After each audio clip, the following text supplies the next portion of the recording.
Justru di era rezim saat inilah lembaga-lembaga strategis pemerintahan diduduki oleh orang-orang kafir. Negara ini terlalu banyak maling, bahkan negara ini terlalu banyak pembunuh. Ini yang terjadi saat ini.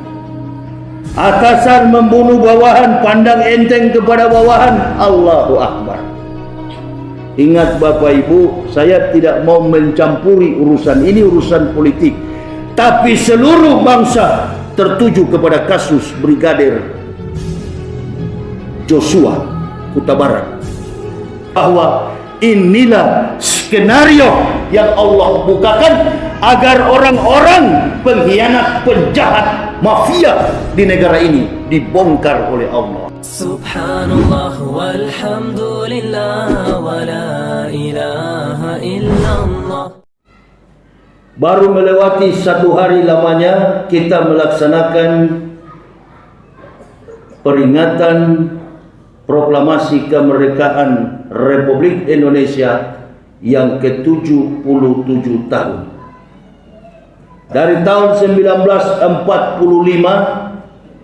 sampai tahun 2022, Indonesia ini sudah dinyatakan merdeka selama 77 tahun. Sehingga Presiden kita Joko Widodo beserta dengan Ketua DPR Puan Maharani, mereka menggelar sebuah pidato kenegaraan terkait dengan permasalahan bangsa sampai hari ini. Apa yang dipidatokan, apa yang disampaikan kepada seluruh masyarakat Indonesia, wallahu a'lam bishawab. Kita tidak bisa menilai itu salah atau benar. Karena manusia Indonesia ini manusia yang sudah diinabobokkan karena limpahan nikmat keberkahan Allah, sehingga negara ini adalah golongan negara yang paling kaya di dunia. Maka setiap pejabat, setiap orang yang mengolah, menatah negara ini terkesan pandang enteng terhadap perjalanan roda pemerintahan, teramat sangat utama kesinambungan kehidupan masyarakat secara luas. Hampir 1 dekade atau hampir 10 tahun, yang pastinya 8 tahun kita umat Islam ini tertatih-tatih. Kita umat Islam ini berjuang di dalam mempertahankan hidup dan keimanan kita. Suruh maju Bu ya, suruh maju. Maju. Ya, itu maksud saya. Maju. Saya tidak mau makan kalian, maju. Iya. Saya sekarang sudah agak lemah lembut. Sejak keluar penjara ambo agak lembut. Iya. Tak mau lagi.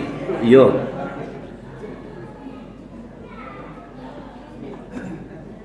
Apa yang dilakukan oleh masyarakat Muslim ini cuma satu tujuannya.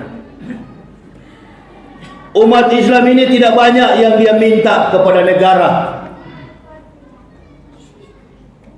Kendati mayoritas penduduk masyarakat Indonesia ini dikenal oleh dunia, penduduk populasi Muslim terbesar di dunia. Bahkan dalam populasi seluruh negara di dunia, Indonesia ini merupakan peringkat yang keempat penduduk terpadat di dunia.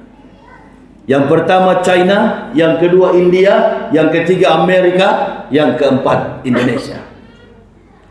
Populasi yang ratusan juta ini mayoritas penduduknya adalah Islam. Mulai dari pemimpin negara Bapak Joko Widodo sampai kepada kepala-kepala desa, lurah-lurah di pedesaan, mereka kebanyakan beragama Islam. Tapi jangan ibu bapak lupakan, Justru di era rezim saat inilah lembaga-lembaga strategis pemerintahan diduduki oleh orang-orang kafir. Beda dengan presiden-presiden sebelumnya. Kita tidak pernah memusuhi negara, kita tidak pernah memusuhi pemerintah. Karena seorang ustadz tidak boleh mengkritisi etos dan kinerja pemerintah. Itu adalah bagian daripada Dewan Perwakilan Rakyat. Tapi Dewan Perwakilan Rakyat sudah tidak bisa dipercaya. Maka tongkat estafet yang harus digunakan untuk menumbuhkan kesadaran bernegara adalah para ulama. Kiwamud dunya bi arbaati asar. Tertibnya dunia ini bergantung kepada 4 orang. Yang pertama, bi ilmi ulama'i, ilmu para ulama. Persoalan yang terjadi di tengah bangsa ini karena bungkamnya para ulama. Tidak mau berteriak, tidak mau berbunyi untuk menyuarakan kebenaran. Ulama yang dimaksud adalah ulama-ulama yang sudah membawahi keimanan, kesadaran, keilmuan yang mumpuni. Bahkan kita tidak bisa pungkiri kata Nabi SAW, waspadalah kamu dengan 3 golongan manusia di antara kamu. Justru yang pertama adalah ulama. Coba bayangkan itu Islam.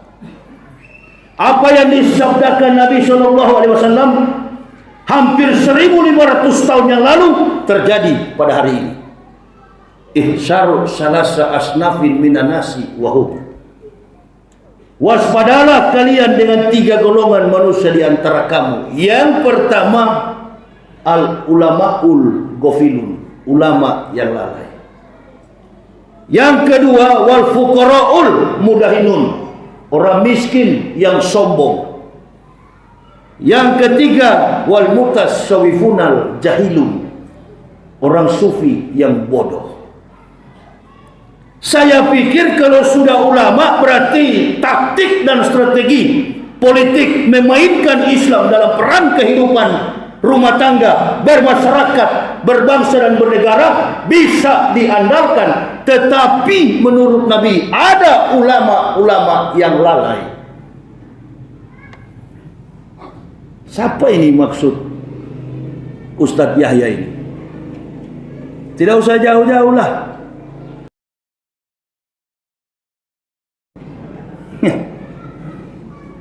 Mulai dari pertengahan tongkat estafet Presiden Wapres yang kedua Pak Jokowi, Pak Maruf, ulama. Apa bisa diharap untuk mensejahterakan, untuk menolong Islam yang begini terkapar dalam kemelut hidup yang begitu susah? Saya sebelum datang di Ujung Batu ini 1 minggu lebih 9 hari, totalnya 9 hari saya berkeliling di pedesaan-pedesaan di daerah Lubuk Agung, daerah Sungai Raja, Sungai Sari, daerah Kuntu, daerah Gemah, sampai ke daerah yang paling terpencil Koto Lama. Hingga kami bermalam di rumahnya kepala desa menyampaikan tabligh akbar. Saya berkeliling berdakwah sampai ke daerah-daerah. Kemudian kepala desa mengatakan, Ustaz, alhamdulillah antum mau datang.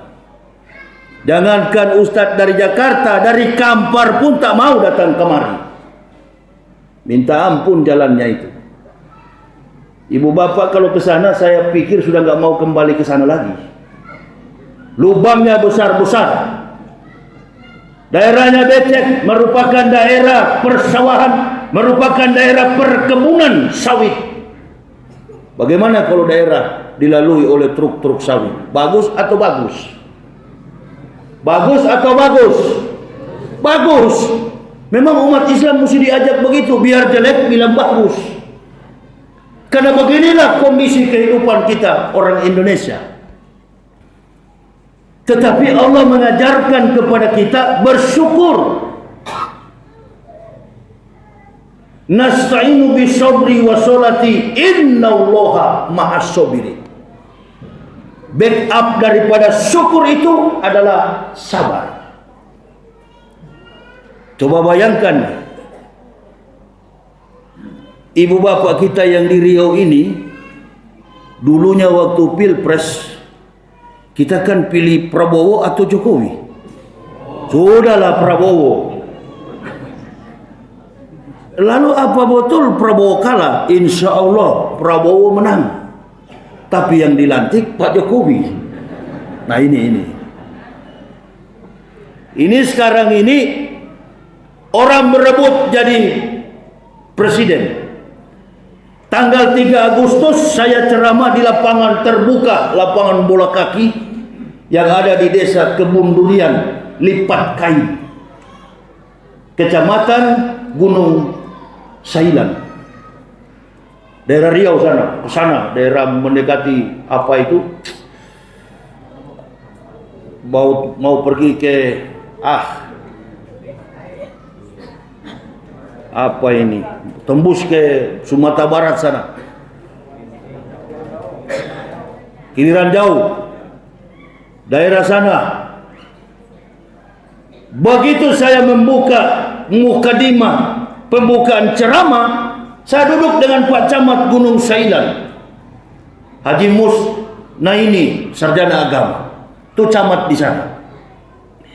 Sementara kami duduk, anak-anak yang jadi panitia ini kebetulan mereka mahasiswa KKN dari UNRI. Mereka bawakan kue kepada anak-anak kecil yang sedang duduk di depan. Masya Allah, subhanallah. Ini kue ini langsung direbut oleh anak-anak kecil. Tema saya ceramah langsung berubah. Ini saya bilang, Allah kasih pandangan sama saya. Allah kasih ilmu sama saya. Baru saya mau ceramah, tema yang lain, datang tema baru. Saya ceramah dan saya katakan, beginilah kondisi para ambisius. Tahu nggak ambisius? Orang-orang ambisi yang ingin jadi presiden, tenaga kurang, nafsu besar. Sekali lagi, mereka ingin jadi presiden, tenaga kurang, nafsu besar. Kalau negara ini dipimpin oleh orang yang beriman, dipimpin bastotan fi ilmi wal jismi al qawiyul amin, insya Allah Indonesia ini akan maju, menjadi negara maju. Sumber daya alam begitu kuat, potensi sumber daya manusia juga hebat-hebat. Bapak pikir orang Indonesia ini orang bodoh? Orang Indonesia ini sudah kaya-kaya di Amerika, kaya di Eropa, London, Jerman, dan lain sebagainya. Bahkan sampai ke Eropa Timur. Mereka adalah para saintis. Mereka adalah orang-orang jenius. Kompetensi kemampuan mereka di atas rata-rata orang Indonesia. Tapi mereka tidak mau kembali mengabdi di negaranya. Kenapa? Karena mereka tahu banyak bajingan yang ada di negara ini. Amin ya Rabbal. Saya berulang-ulang katakan kepada anak istri saya, kami kebetulan mendapat hidayah satu keluarga. Saya, istri dan anak-anak, 3 orang anak. Saya selalu pesan kepada mereka 3 hal. Kita sekarang hidup dalam Islam.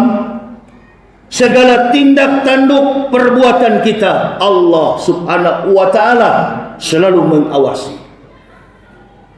Maka 3 hal yang harus saya pesankan kepada anak istri saya. 3 hal saja, nggak banyak-banyak. Yang pertama, jangan pernah kamu tinggalkan sholat 5 waktu. Ini berulang-ulang ibu bapak, saya sampaikan ke jamaah. Yang pertama, jangan pernah tinggalkan sholat 5 waktu. Karena itu merupakan perintah yang paling wajib dari seluruh perintah. perintah yang paling utama, afdalul a'malu as-salatu khams. Amal yang paling utama solat 5 waktu. Yang kedua, saya katakan kepada anak istri saya, jangan coba-coba mengambil hak orang lain, jangan mencuri, jangan merampok milik orang lain. Jangan pencuri, jangan jadi perampok di negara ini. Yang ketiga, saya katakan, jadilah diri dan pikiranmu sendiri, jangan pernah jadi diri dan pikiran orang lain. 3 hal itu saja antum laksanakan, insya Allah antum diberkahi Allah. Kalau anda ditakdirkan Allah, saya katakan kepada anak-anak saya, kalau kamu ditakdirkan Allah menjadi seorang pejabat, jadilah pejabat, jangan berhati penjahat. Apabila anda ditakdirkan jadi penjahat, jadilah penjahat yang betul-betul penjahat, jangan berhati pejabat. Susahnya kita di Indonesia ini, pejabat berhati penjahat kebanyakan. Penjahat jadi pejabat. Amin ya Rabbal. Ini ambisius. Ini yang saya maksudkan. Jadi ibu bapak, kita berkumpul di masjid ini, kita selalu bicara sesuatu yang kontekstual. Karena Islam ini agama yang kontekstual. Negara ini terlalu banyak maling, bahkan negara ini terlalu banyak pembunuh. Berani sekali merampas nyawa orang, pandang enteng atasan terhadap bawahan. Kalau yang kita lihat di dalam perjalanan karier seorang ajudan atau seorang pembantu membunuh atasannya, itu banyak dalam skandal. Itu banyak dalam peristiwa ketersinggungan. Tapi kalau atasan membunuh bawahan, ini sudah persoalan moralitas. Hablum minan nas, hablum mina Allah. Islam menstandarkan diri kepada pemahaman tentang hablum minan nas. Artinya Islam memberikan sebuah warna khusus bagi keabsahan tentang kemanusiaan. Yang kedua, Islam mensandarkan kehidupan yang kuat kepada ketauhidan. Hablum mina Allah. Hitam katakan hitam, hak katakan hak, batil katakan batil. Itu yang namanya konsep hablum minanas, hablum mina Allah. Ini yang terjadi saat ini. Atasan membunuh bawahan, pandang enteng kepada bawahan. Allahu Akbar. Ingat Bapak Ibu, saya tidak mau mencampuri urusan ini, urusan politik. Tapi seluruh bangsa tertuju kepada kasus Brigadir Joshua Huta Barat. Terlepas dari agama mereka itu Kristen atau agamanya apapun, tapi kita harus melihat bahwa inilah skenario yang Allah bukakan agar orang-orang pengkhianat, penjahat, mafia di negara ini dibongkar oleh Allah. Amin ya Rabbal. Ini semua Allah yang tentukan. Skenario terbaik, sutradara terbaik. Berulang-ulang saya katakan, tidak ada sutradara paling terbaik dalam mengungkap segala macam kejahatan dan segala macam sikap yang kita sembunyikan, kecuali Allah Maha melihat. Wallahu bikulli syai'in alim. Dia tahu kemana kita pergi dan kita berada. Bahkan yang kita kerjakan, wallahu bima ta'malun basir. Apa yang kita lakukan, Allah subhanahu wa ta'ala maha tahu, maha kuat, maha melihat, maha hidup untuk menghidupi seluruh yang hidup di kolong langit ini. Jadi jangan coba-coba jamaah, jangan bikin skenario. Allahu Akbar. Islam ini agama yang benar. Islam ini ditegakkan di atas pengakuan la ilaha illallah. Kita beriman kepada Allah yang tidak kita lihat dengan mata, yang tidak kita dengar dia berbicara dengan telinga, tapi kebenaran. Kama arsalna fikum rasulan minkum yatlu alaikum ayatina. wa yujakikum wa yu'alimukumul kitab wal hikmat wa yu'alimukum ma lam takunu ta'lamun.